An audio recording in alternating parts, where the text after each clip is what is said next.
ఈ నెల 24వ తేదీన సిద్దిపేట జిల్లా హుస్నాబాద్లోని తిరుమల గార్డెన్లో జాబ్ మేళా నిర్వహించి ఎక్కడెక్కడ కంపెనీల్లో అవకాశాలున్నాయో అర్హతలను బట్టి నిరుద్యోగులకు ఉద్యోగాలు కల్పిస్తామని మంత్రి పొన్నం ప్రభాకర్ అన్నారు.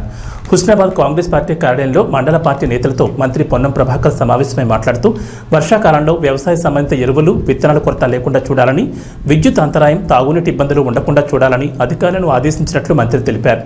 విద్య, వైద్యం, త్రాగునీరు, వ్యవసాయ తదితర ఎలాంటి సమస్యలున్నా తనకు రాతపూర్వకంగా తెలియజేయాలన్నారు. అత్యవసర సమస్యలు ముందుగా పరిష్కారం చేస్తానని, గ్రామాల వారికి సమస్యలు పరిష్కరిస్తానన్నారు. ఈ నెల 21 నుండి ఎన్నికల్లో పర్యటించిన విధంగా హుస్నాబాద్ నియోజకవర్గంలోని 7 మండలాల్లోని గ్రామాల్లో విడతల వారీగా పర్యటిస్తానన్నారు. ప్రభుత్వ ఆసుపత్రులలో వైద్యానికి సంబంధించి మంచి చికిత్స కోసం ప్రత్యేకంగా ఓ వ్యక్తిని నియమించినట్లు పేర్కొన్నారు. అన్ని కార్యక్రమాలను తొందరలోనే చేస్తున్నామనే మాట వాళ్ళకి చెప్పండి. అదిగాక ఇప్పుడు సరే కమ్యూనిటీ హాల్స్, సీసీ రోడ్స్, డ్రైనేజీలకు సంబంధించి తప్ప, ఎందుకంటే వాటికి సంబంధించి ఎక్కడో అంతం లేదు. ఏ ఊర్లో సీసీ రోడ్లు అంటే 1 కిలో 4 కిలోమీటర్లు వేస్తే అయిపోయేది కాదు. సీసీ రోడ్లు అనేది ఎప్పుడు కూడా నిరంతర ప్రక్రియ. కమ్యూనిటీ హాల్ కూడా ప్రతి కులానికి మాకు కమ్యూనిటీ హాల్ ఉండాలనేటువంటి ఆలోచన ఉంటుంది. డ్రైనేజీ కూడా ఇష్యూ ఉంది.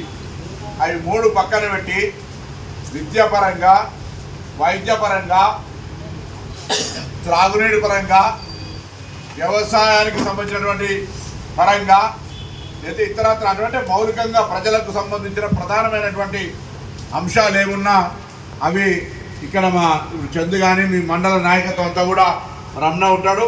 దయచేసి గ్రామం వారీగా మీరు ఆ సమస్యలన్నీ రాపియండి. ఒక్కొక్క సమస్యకు ఒక్కొక్క కాగితం ఇచ్చి అన్నీ ఒక్కసారి కలిపితే పంచాయతీరాజ్ ఒకటవుతుంది, R&B ఒకటవుతుంది, వెటర్నరీ ఒకటవుతుంది, మెడికల్ అండ్ హెల్త్ ఒకటవుతుంది. మీరు అన్ని ఒక్క కాగితం మీద మా గ్రామానికి ఈ సంవత్సరాన్ని ఆశిస్తారు. నేటు పంపలేదు ఆ కాగితాన్ని. ఏ డిపార్ట్మెంట్ ఇవాళ డాక్టర్లు ఎట్లా వచ్చారు? కన్ను డాక్టర్ కన్నుకే, చెవు డాక్టర్ చెవుకే, పళ్ళ డాక్టర్ పళ్ళకే, గుండె డాక్టర్ గుండెకే, కిడ్నీ డాక్టర్ కిడ్నీకే. కాబట్టి ఇట్లనే మీరు కూడా డిపార్ట్మెంట్ అట్లే ఉన్నాయి. కాబట్టి డిపార్ట్మెంట్ వారీగా కాగితాలు రాసేయండి. ఆ కాగితాలన్నింటినీ ఏది అత్యవసరమో అది ముందు రాయండి. దాన్ని వెంటనే అత్యవసరంగా పరిష్కారం చేసేటువంటి బాధ్యత నాది. మీరు లంబా చోడా లిస్ట్ రాసిచ్చి మీరు నాకు చెప్పినట్టు మీకు చేయనట్టు ఉండద్దు. మనం కాంగ్రెస్ కుటుంబం ప్రజలు అనేక చెప్తారు. చెప్పినవన్నీ కూడా దగ్గర పెట్టుకోండి. అలా ఏదైతే అత్యవసరమో, ఏదైతే మనం ఇలా పరిష్కరించాలి, ఉండేది త్రాగునీరు బోర్ కావాలి, లేదా పైప్ లైన్ కావాలి, ట్యాంక్ కట్టాలి, లైట్లకు పోల్ వేయాలి, అగ్రికల్చర్ సంబంధించినటువంటి ఇరిగేషన్ మీద కొంచెం కాలువ తీయాలి, లేకపోతే ఇంకా అక్కడ ఉండబడినటువంటి ఒక చెరువును నింపాలి. ఇటువంటి ఏమున్నా అవన్నీ రాపియండి.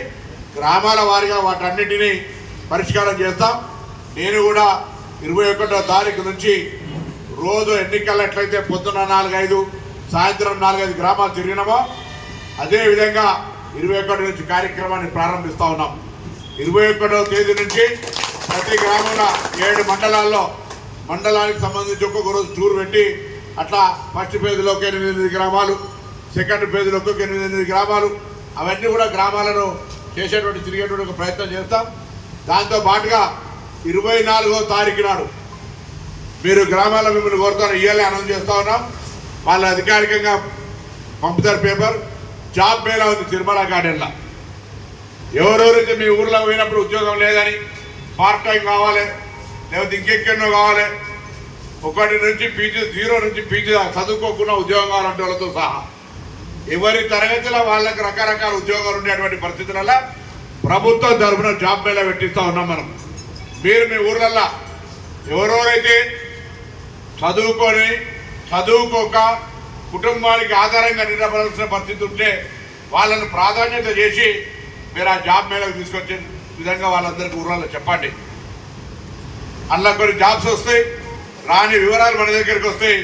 వివరాలు వచ్చిన తర్వాత వాటన్నిటినీ రాష్ట్ర మంత్రిగా ఎక్కడెక్కడ అవకాశం ఉంటే అక్కడ తక్కువ లిస్టులకే పేర్లు తీసుకొని వాళ్ళకు ఉద్యోగాలు ఇచ్చేటువంటి అవకాశం ఉంటుంది. అది కూడా కార్యక్రమాన్ని సమస్య పరిష్కరించుకున్నటువంటి విధంగా ప్రయత్నం చేద్దాం. ఏది ఏమైనా దయచేసి ఊర్లలో ఓట్లు రావాలంటే మీరే, ఊర్లలో సమస్యలు పరిష్కరించాల్సింది కూడా మీరే. ఓట్లు రావడానికి నాయకత్వం వహించాల్సిన, సమస్యలు పరిష్కరించడానికి బాధ్యత తీసుకోవాల్సిన, ఆ దిశలో తప్పకుండా ఉంటా. నేను మంత్రి అయిన కావడంతో హుస్నాబాద్కు ఉన్న సమయం ఉన్నా ఇంకా ఎక్కువ సమయం ఉంటే అని అనిపిస్తుంది. ఎవరికైనా పని ఉంటే నా దగ్గర హైదరాబాద్ వస్తే కూడా ఫస్ట్ 100 మంది ఉన్నది. పెద్ద పెద్ద తీర్మానకాలు ఉన్నా కూడా హుస్నాబాద్లో ముందు రమ్మని చెప్తా ఉన్నాను. ఎక్కడ మీకు ఎవరికి ఇబ్బంది లేదు. హుస్నాబాద్ బరాబర్ నేను ముందే చెప్పిన, ఎన్నిక అయిన తర్వాత ఎక్కడికైనా వెళ్తే హుస్నాబాద్ అంటే గౌరవం ఇస్తా అని చెప్పిన. ఆ విధంగా చెప్తా ఉన్నాం. హాస్పిటల్కి సంబంధించి కూడా ఇప్పటికే ఒక మనిషిని హైదరాబాద్లో పెట్టినా. చాలామంది ఎల్ఓసియో, సీఎం రిలీఫ్ ఫండో, బెడ్ కొరకో, నిజాములనో, ఆన్నో ఎన్నో సహకారం ఉపయోగించుకుంది. అట్లా హాస్పిటల్ సౌకర్యం ఉపయోగించుకున్న లోలలో తేడా ఉంటుంది. ఉపయోగించుకోరు లోలన్నా చారీతో అక్కడ హైదరాబాద్ ఎవరు ఉపయోగించుకోలే. పర్వాలే మీకు అట్లా అంటే అవసరం రాకపోతే ఎందుకు ఉపయోగించుకుంటాం?